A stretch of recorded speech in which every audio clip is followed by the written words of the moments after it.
Now, the Catholic Church in Korea quickly found itself in trouble.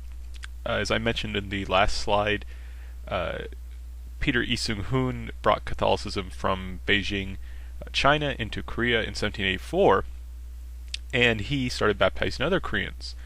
And they began to meet in the house of a man named Thomas Kim Bomu in order to pray and to worship.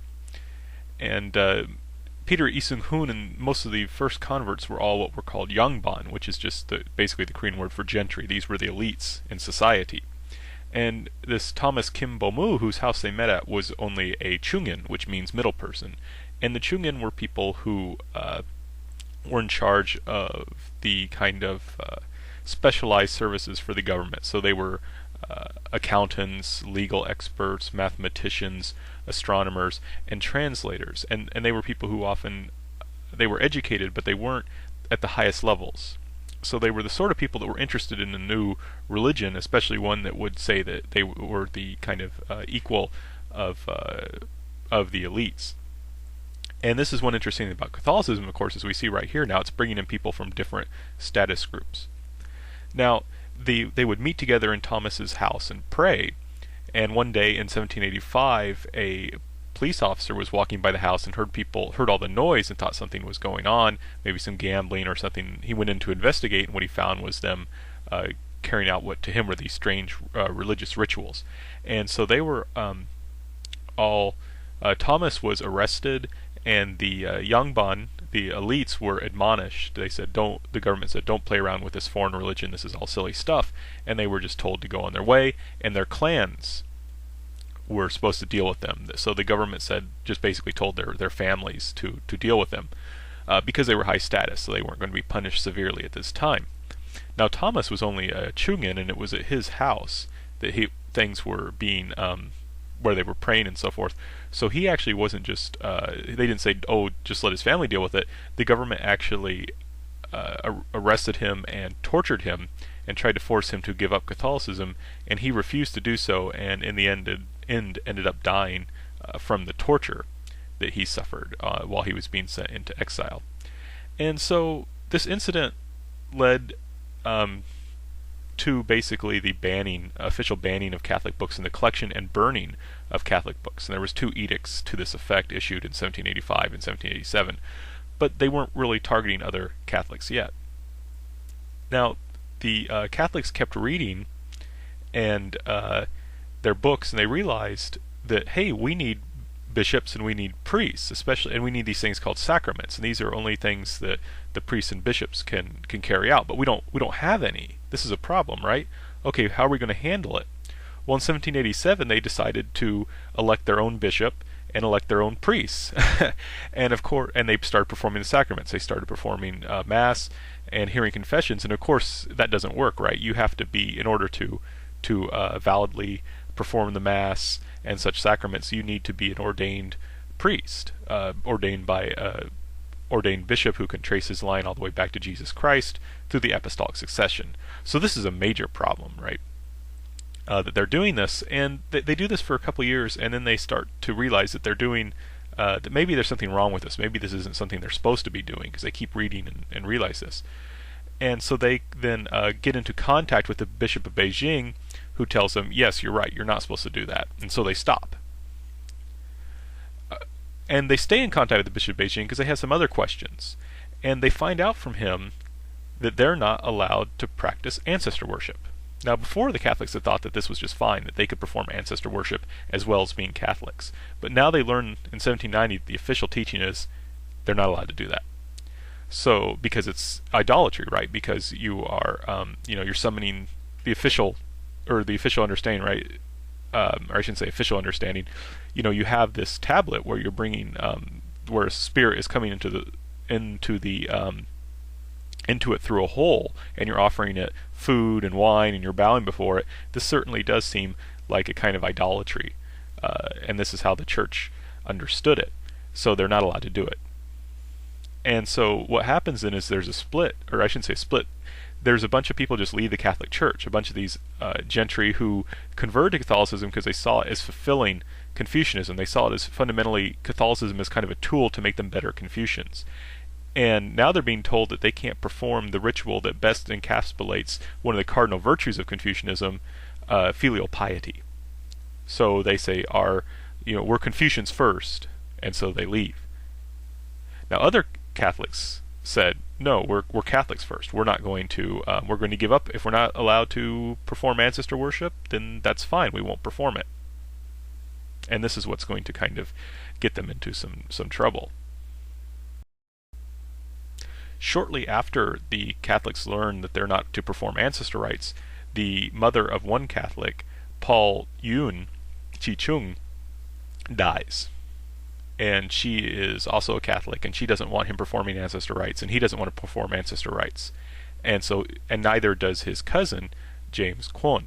So what they do, they actually go one step further than they're required to do, is actually burn the ancestor tablets. And they have the funeral for Paul's mother, and the people coming to the funeral notice that there's no ancestor tablets, and this is a big deal, what's going on here? And this eventually gets to the magistrate, eventually gets to the government, and they're arrested for what they've done. And they're told by the government, you need to give up, you need to perform ancestor rites. And they say, no, we can't, because it doesn't make sense, right? Your parents can't eat the food, they're dead, this doesn't make sense to us. Our religion tells us we're not supposed to perform it. And the government says, well, it doesn't matter that it doesn't make sense. It makes you more filial. You need to do it. And you see this kind of basic difference in between the emphasis on belief and action and the kind of Confucianism versus Catholicism. But in any case, these two men decidedly chose Catholicism over Confucianism, where they clashed. And this led them into this issue, this incident, and in the government decided to execute them. And they were decapitated, not so much because they were Catholic directly, but because they had burned these ancestor tablets. Now there was a lot of people in the government who wanted to go after the Catholics for basically two reasons. One was they could see that there was this clash, that Catholics believed these things that to them seemed very strange and very offensive and very dangerous.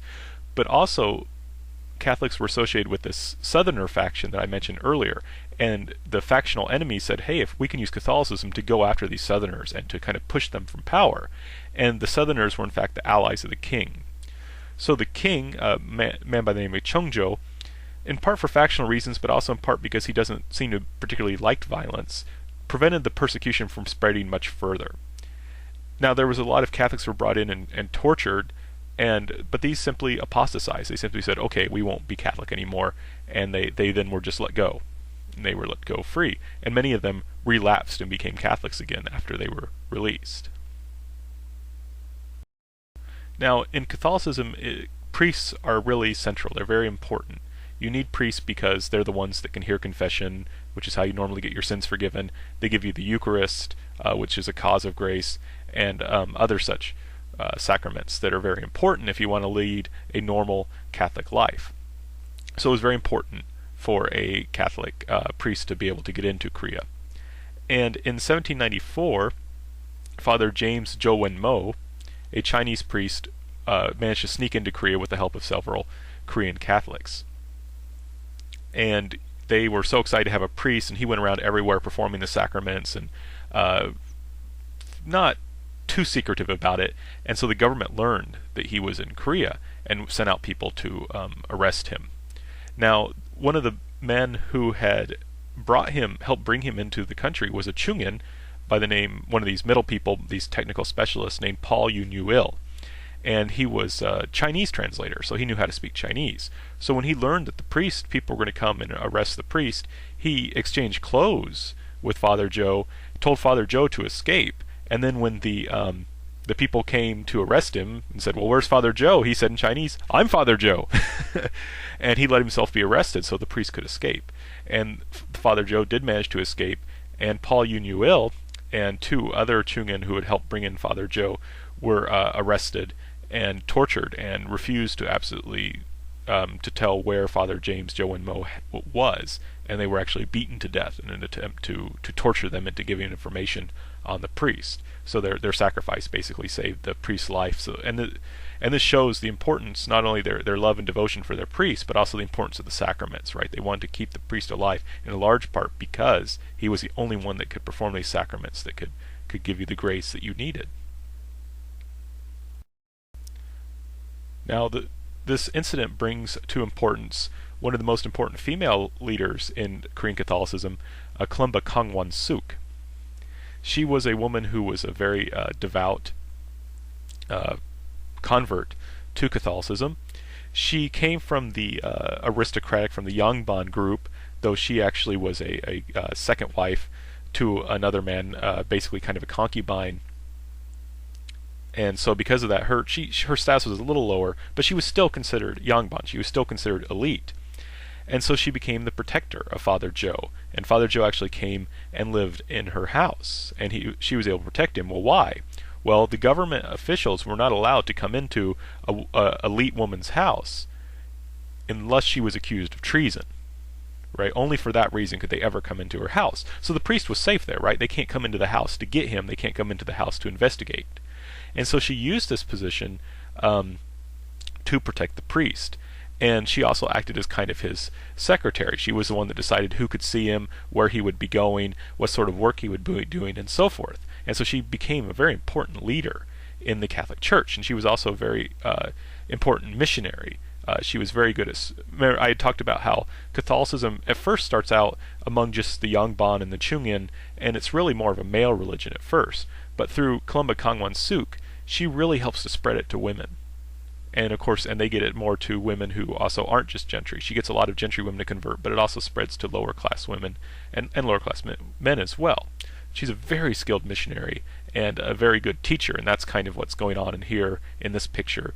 She's teaching these two women about the faith. And she actually at her house collects a number of women together who are either widows who don't want to remarry or who are women who never want to marry. And basically, it's kind of like a convent. She's sort of like the abbess. So she's very important, and she's key to protecting Father Joe and enabling the Catholics to receive the sacraments.